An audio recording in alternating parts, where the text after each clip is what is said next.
Okay, so when it comes to marketing in general, and inbound marketing is basically what I'm talking about, so that you're not running around chasing prospects.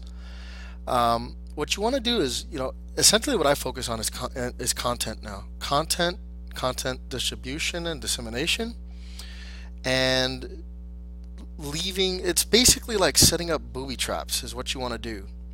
And this works for the business to business prospecting. So if you're an offline marketer like me, like if you have other business clients that you're helping to attract customers for, or help them out with their marketing plan or what have you, it works just as well for the end user. So if you're looking for B2C customers, and we're going to talk about both, and this should give you some helpful ways to do this. Um, with the B2B space, what we'll focus on over here is I really strongly encourage figuring out a system for referral networking. Okay, referral networking. The reason why is because it's still the most important and most prominent factor in a business's success. And you know, business people want to do business with other businesses that have good reputations, that other people who they know, like, and trust have already used and have given a thumbs up to, who they endorse. It still accounts for about 82% of businesses feel like most of their best customers come from referrals. And if you think about it, it only makes sense, especially as you go up the economic ladder, right? Like the more money you make, the less likely you are to go to Craigslist to find somebody. You want to use who in your circle of friends and sphere of influence, right? Those people are recommending. So if Martha, she lives in a $1 million mansion, she's getting her carpets cleaned um, from somebody that she knows, likes, and trusts. She's going to recommend it to her other friend who lives next door, who also owns a $1 million house, right? And that business owner who's able to please one, all of a sudden gets the benefit of the trust factor, right, from Martha, who recommends him to somebody else next door. So if you can figure out a way to foster that, then you're ahead. You know. So what I've delved into with the help of some of my mentors in training is figuring out how to systemize or systematize, whichever, I'm not sure which way the correct way to say it is to figure out a way to come up with a system to help with referral networking. And some of the ways that I've done it is by using barter. What I do is help businesses who are just getting themselves underway by helping them with their marketing collateral, and or designing ads or setting up their autoresponders or emails. I can do a whole lot of stuff. You got to figure out what you can do to help them. That's really not going to cost money or too much effort on your part, to be honest. You don't want to do this all day long unless the return that you're getting in exchange is worth your while. So, if you're just getting started and you can help a business in some way, shape, or form, and you need, say, services that'll help your business getting underway, right? Like, let's say um, you need contracts worked out, right? You can help a lawyer who does contracts, or he's just getting his feet wet, and you can design his marketing ads and say, "Yeah, I'll set this and this up for you." Obviously you got to cater to whatever your strengths are, but you can help them in exchange for something that you would have had to pay for otherwise, right? Referral networking is also good for the business owners who have a big Rolodex and who want to seem like the superhero. So you can help them do that by spreading goodwill. One way that I've contacted business owners is by saying, "Hey, how about you let me add, how about I show you a way to add value to your Rolodex without you having to lift a finger or spend any money in the process."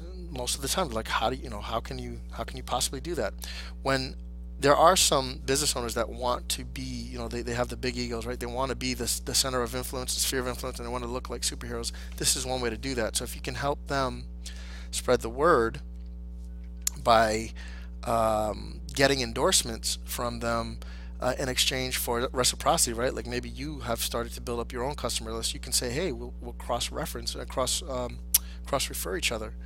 And I've helped many business owners do that who want to get who want to get into their local community uh, in a different way. It's referral marketing on a different level. You can use direct mailers to do this, and we'll cover all that. But basically, you can essentially help them with referral networking virtually without having to be in the room with somebody else necessarily, and it works really well.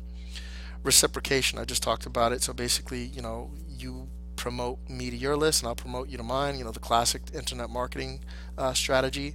You can use that in the offline where a lot of them don't know that you can actually set this up. They don't understand that you can set up a power partnership, I guess they use in BNI, and you can use that same model in the offline space, and it works really well. If you help a lot of the business owners that use it generally have figured this out by happenstance. Solution collateral. This is actually very powerful, and a lot of people just don't want to do it. It's creating content, putting it out there, setting up white papers. White papers being stuff like you can get reports to help local businesses where hey, this is how you do Facebook marketing, the Facebook marketing report, the LinkedIn report, or how you do Twitter marketing properly for your business. You can set this up, give it to them, and basically include at the end ways for them to contact you or get in touch with you. You can mail it to them, you can email it to them, you can leave these on aggregate channels, which we'll get into as well, but you can basically set up these booby traps, right? Reports, it's the same thing. That's basically, it's essentially what I had in mind. So it's a little bit of an overlap. Books. Now we can do physical books, which is an easy way to add prestige and authority to and credibility to whatever sort of marketing you're doing, right? Because if you wrote the book on the subject matter, you must be an expert. And even though it's been more prolific lately because it's so easy, you can use stuff like Amazon's CreateSpace to create your book, and you have their channels include their the traditional book platform, but you also have other publishing models now, right? Amazon has Kindle, Apple has iTunes, Google has Google Play, which is going to be a big player according to some predictions. So if you can get your information placed on these sites so that people can find them, right? If your books speak to problems, easy way to attract customers to you without really doing much more than putting your hook in the water. Training. Training series are great. So I think this is still one of the most overlooked ways to attract your best customers because it puts all eyeballs on you, right? Whenever you hold workshops or teleseminars, webinars, live events where you're in front of a room of people that are your best targeted prospects or contain your best targeted prospects, this is an awesome way to get people to see you as the authority. And it also creates the content that you need to repurpose. You see I have a little arrow here pointing to products. You can re-leverage this stuff if you record it. Let's say you record you speaking in front of the room. You can reuse that, repurpose it as content for products and other giveaways, ways to build your list. Cheat sheets goes right along with the reports and the books. And these are short, punchy ways to get your most meaty messages in a condensed format. The power behind cheat sheets now is that everybody wants the shortcut way to do something. So if you can figure out a way to create something that would satisfy that sort of need or perceived satisfaction of that need, because if you tell people the what to do but not exactly how to do it, for the most part, from a superficial standpoint, that still serves to satisfy the need. If people weren't even in the realm of a solution right before your cheat sheet, then at least giving them the what to do, like the things to start considering to get their wheels and cogs turning, that's just as helpful as in the beginning at the very least to attract your targeted customers as giving them the answer, because they feel like, oh yeah. But then once they delve into trying to actually work it, that's when they'll feel like, well, I know what to do, but how do you now that I know what to do, how do I do it? What's the best way to accomplish it? It's another obstacle a lot of people set up for themselves. Even though they know what to do, they get hung up on what's the right steps in order to accomplish that. So that's another area that you can come in, and you'll naturally come top of mind for a lot of these folks. And a lot of people are willing to work with you if they figure out, hey, he knows what to do. Maybe he knows how to do it as well, or she. Direct response marketing is great. Direct mail still works just fine. There are alternatives. It's pricey, right? Especially if you don't have a lot of capital to get started with. Email is great. It's cheap, but it's not the best way to get in touch with them because there's a lot of obstacles in front of you. So unless you can get your email to solopreneurs and or business owners that don't that answer their own emails, then it might be worthwhile to endeavor. And it's still something that I employ for my own business. Direct faxing for B2B, this is phenomenal. And if you can get somebody, if as long as you're within the law for whatever whatever your situation is, look into this. But B2B, faxing has been pretty much outlawed for B2C, for the B2C space, but in the B2B context, it's still a viable way to do it. There's emails to faxes that you can do to business owners. So I would strongly suggest you consider using it in your business, and refer to what are the requirements so that you don't run afoul of the law. I'm not this is not legal advice. I'm just telling you about a strategy that I use, and of course, whatever results you get from attempting any of this stuff is all on you.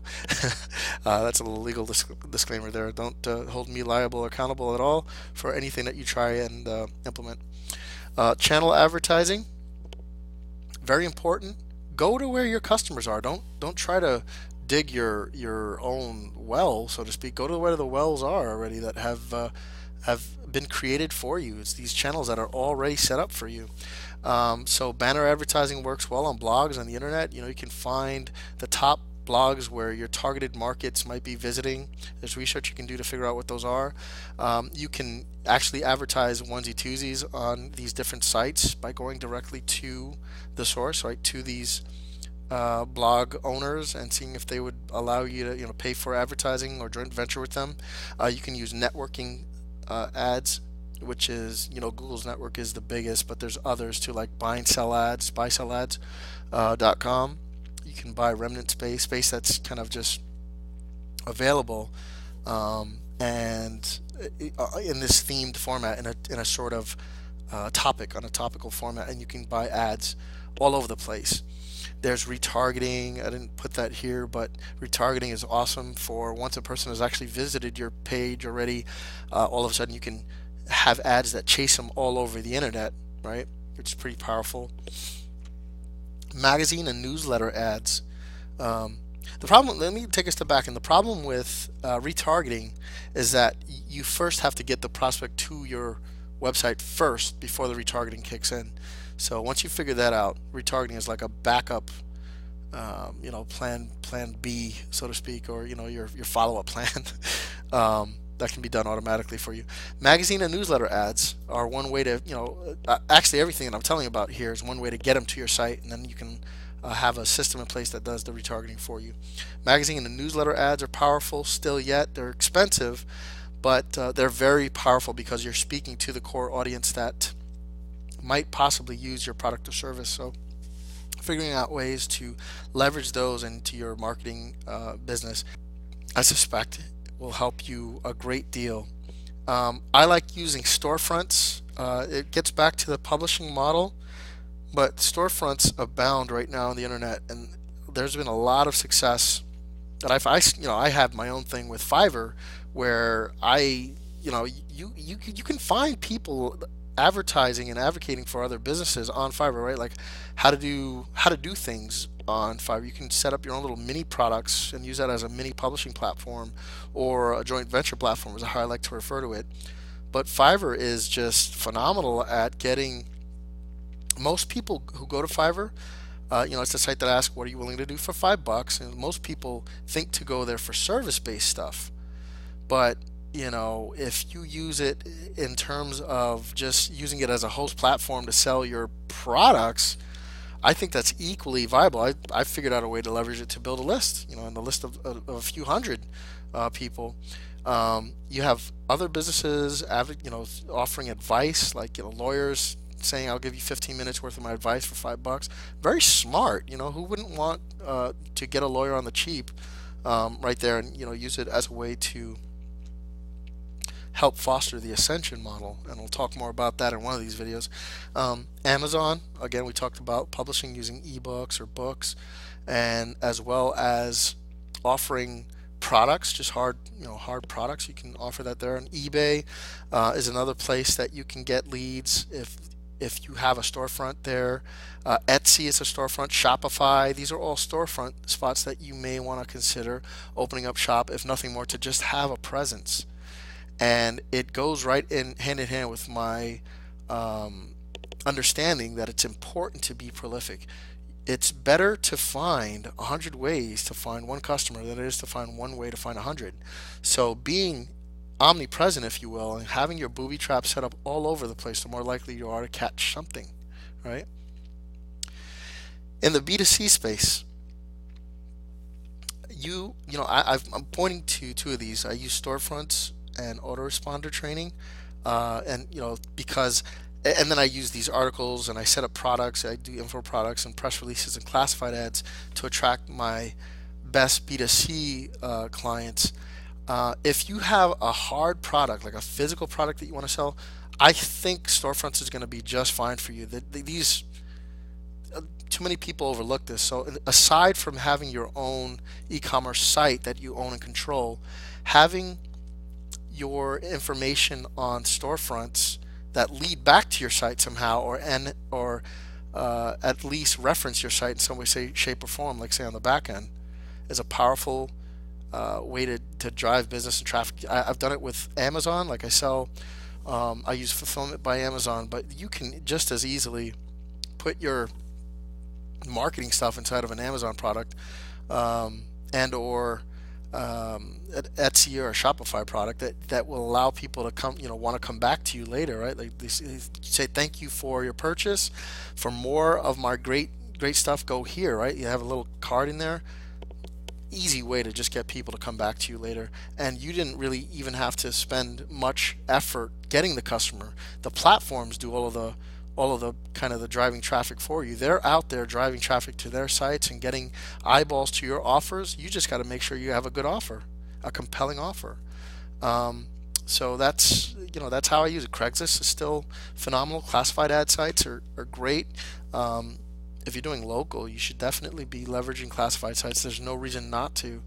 Backpage.com is another platform. eBay classifieds. There's a whole ton of classifieds that you can use. Article marketing is great. Content marketing, just something like this, a place for YouTube and video marketing is fantastic.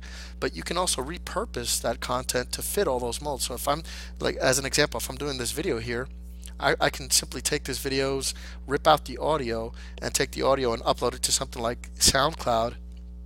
I can take the bullet notes and take the screenshots and turn them into an article or a presentation and upload those to sites like SlideShare and Scribed and so forth. There's a ton of ways to repurpose content and just put it out there.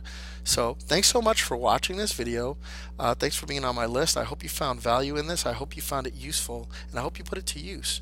I'd love to get your feedback down below, and if you find it useful and or know of somebody else that might find it useful, share it with a friend. Go ahead and share it on the different networks. I appreciate it. Stay tuned, and I will talk to you next time.